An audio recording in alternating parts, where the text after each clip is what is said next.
A very good morning to you. You're welcome to the breakfast on Plus TV Africa. My name is Rume Paulson.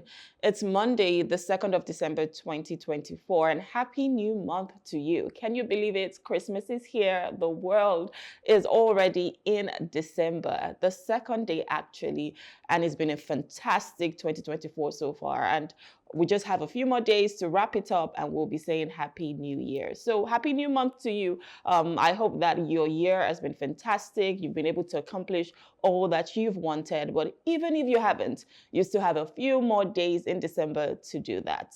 Now, on today's breakfast show, we'll be looking at several hot topics, one of which is talking about violence against women. So we're talking about gender-based violence against women. But first, before we even move over to the topics, we'll look at the global stories that made it to the front pages of our national dailies, as well as some top trending stories. But let's check out our quote of the day.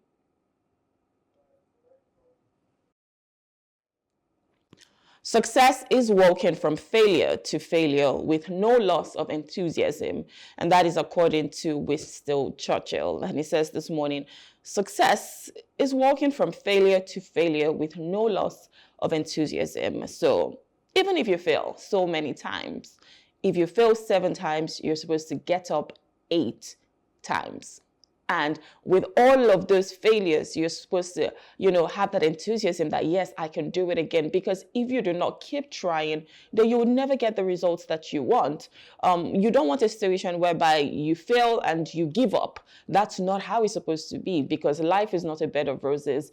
There are hills, there are valleys, and you just need to be able to have that sense of enthusiasm that, yes, I know that I have failed at this point, but I know that I can do it again. And when I do it again, I will have the desired results that I want. So I think most times with failure, most people just get into themselves. They just say, you know what, I can't do this anymore because I have failed. You failed, and so what?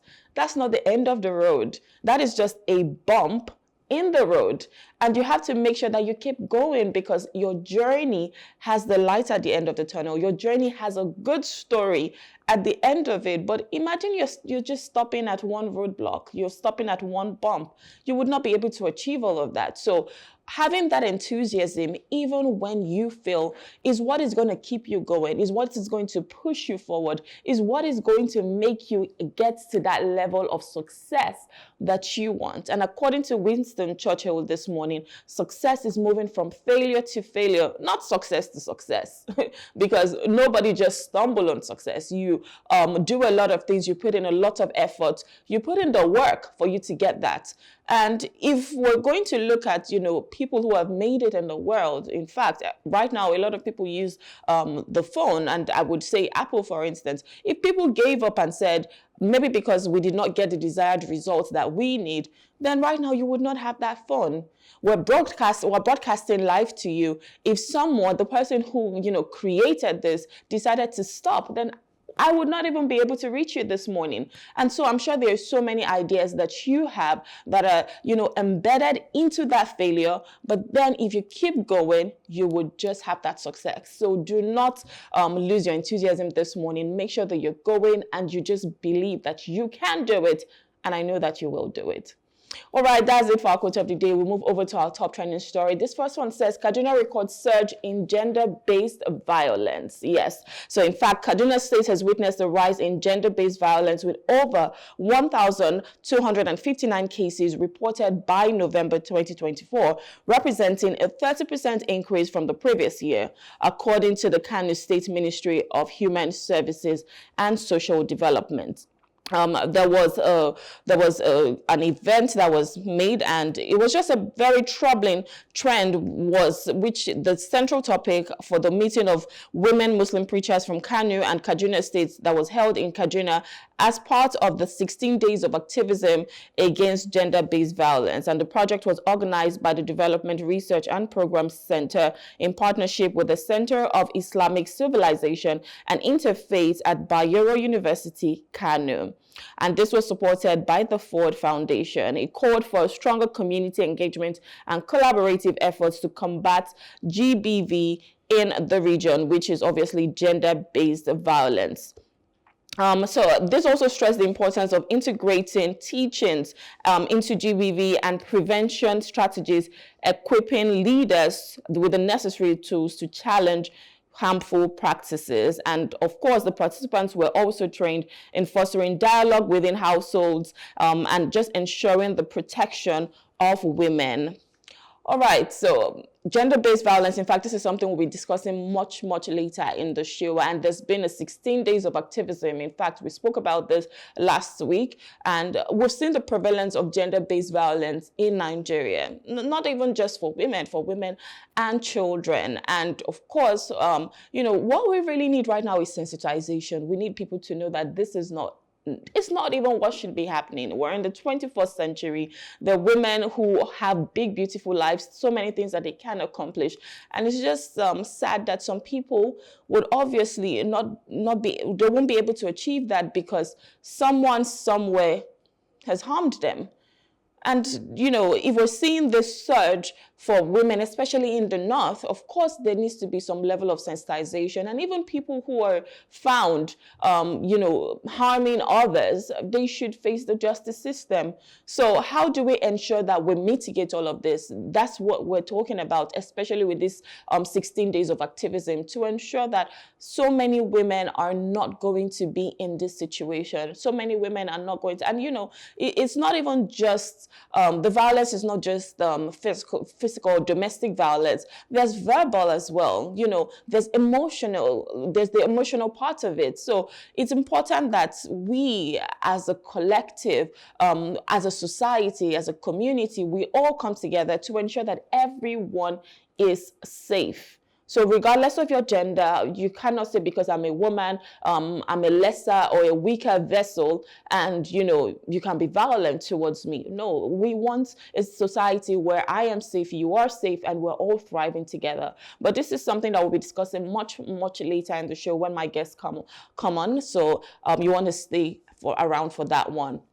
Another top trending story that we have right now is police officer forced to pay 350,000 naira after breaking glass of a transporter. So this happened in Benin, in Edo State. And then, of course, there was a dramatic standoff that unfolded on the Lagos-Benin Expressway, as police officers were forced to pay 350,000 naira after shattering the rear of a glass of a transport company's bus.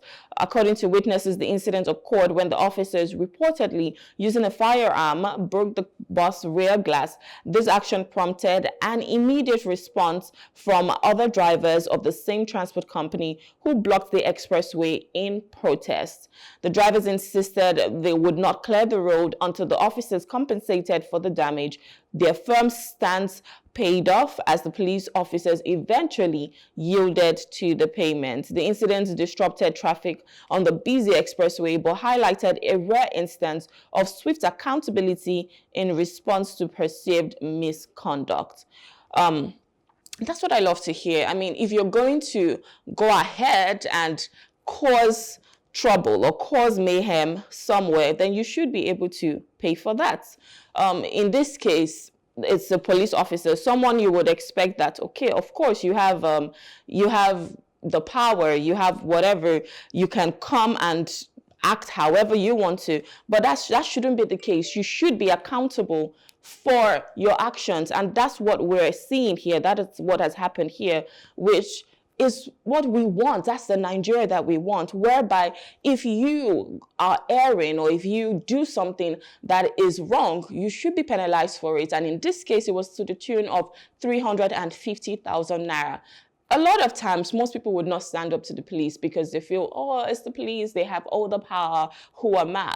But that is your human right. You should be able to stand up for yourself, because even the police you're speaking to is a human being as well. And if you're going to come and you're going to act a certain type of way to the point that you are destroying my property, then you should be able to pay for it. So I love the fact that this transport company, the bus driver, was able to stand their ground. Fine, a lot of people might say that wasn't the best way to go because there are, a few motorists on the road who need to get by, who need to go to their daily jobs, who need to of course, go somewhere or be somewhere, and now you've blocked the highway. Those people, of course, are now going to be part of this whole drama. But sometimes it's what happens. And if we're not going to look for ways to ensure that every single person is accountable as a collective, then what are we doing? So I love the fact that these people were able to, stand their ground, and the police yielded,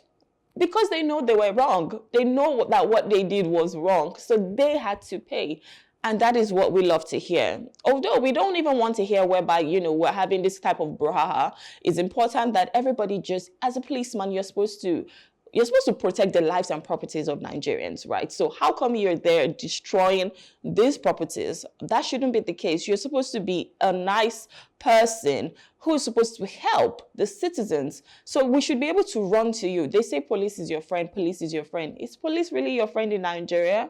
I can't really say that because sometimes you're even scared of what they would do. And yeah, you're just a bit, icked that I'm not sure I want the police to be involved. And so it's important that as a policeman, you have the right attitude, you have the right body language, you're willing to help people, you're approachable, and don't go around destroying people's properties. Do what is right. That's just it. And everybody, I think at the end of the day, if everybody can do what is right in Nigeria, Nigeria would be a better place, a more flourishing place, a good country that everybody would want to come to, as a safe country, just if we're doing the right things. So kudos to these people who stood their ground. Well done. And I hope that the police have, probably learned from this, knowing that they cannot just go around destroying properties because they will have to pay for it.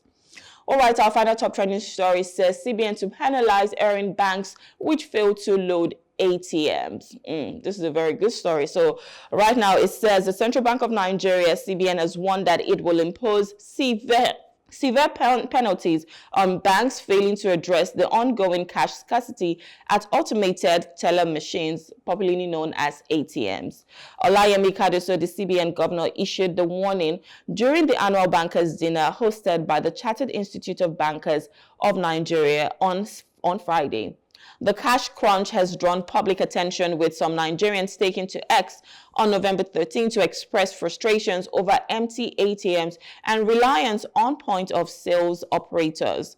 2 days later, the CBN directed to prioritize ATM cash disbursement and cautioned that penalties will be imposed on those enabling currency hawking. In court, he said, we also recognize the ongoing challenges with cash availability at ATMs, which disproportionately affect ordinary Nigerians. Kaduna said, to address this, we're conducting spot checks across deposit money banks, and we will impose penalties on underperforming institutions. This is a really, really big issue right now. Most times when you go to a lot of these ATMs, you never really find cash. And sometimes I wonder, where is all the cash going to? Because if you go to a POS operator just next to that same bank you went to their ATM, they have cash. So I'm wondering, is it that these POS operators go there and get all of the cash? Why is there a cash crunch that we cannot even just access money? Why do we have to go to POS operators? In fact, if you go to weddings or events, birthdays, whatever event it is, there are people who have bundles of money. Most times you're thinking, where are all the mint notes? Where are all the new notes in Nigeria? You don't even find them, because when you go to the bank, a lot of times they're giving you old notes. But if you go to a wedding or something, you go to an event, you're seeing bundles of new notes. And I'm wondering, if there is no cash, then how do all of these people get these monies? I went to a bank the other day and I was told I could only take out, I think, 40,000 naira. In fact, one bank said 20,000 naira. And I'm like, why is there, a limit to this? But if you go to an event, you can get as much as long as you're willing to pay for it. So it's almost like you're using your naira to buy naira. So you're using, your money in the bank to buy physical cash, and I should be able to walk into any bank. I should be able to go to, any ATM to get money, but you never really see that. So I love the fact that, because there's some level of corruption here, if you ask me, and I love the fact that the CBN is coming on board with this and saying, you know what, we're going to penalize you if you are not loading the ATMs, because we're giving you cash for Nigerians and you're supposed to load it into the ATMs, not give it to the POS operators. Because I honestly feel like there is a syndicate to all of this. Oh, I would bring cash for you, I would get something out of it. But that shouldn't be the case. This cash should be for every Nigerian. Imagine someone who has just 5,000 naira in their account to cook, and now that money is going to be reduced just because I need to pay a POS operator, because they're going to get charges from it. So that money has been cut short.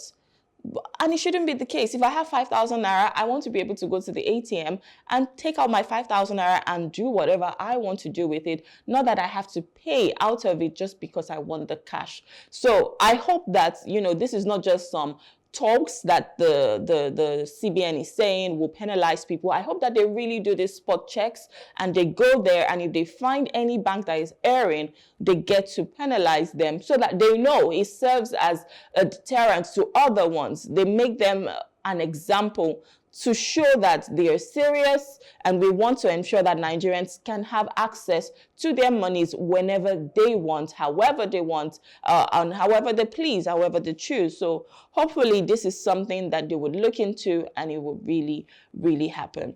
All right, that's it for our top trending stories. We'll go on a short break. We'll look at the weather, and when we return, we'll be reviewing the papers. Please stay with us.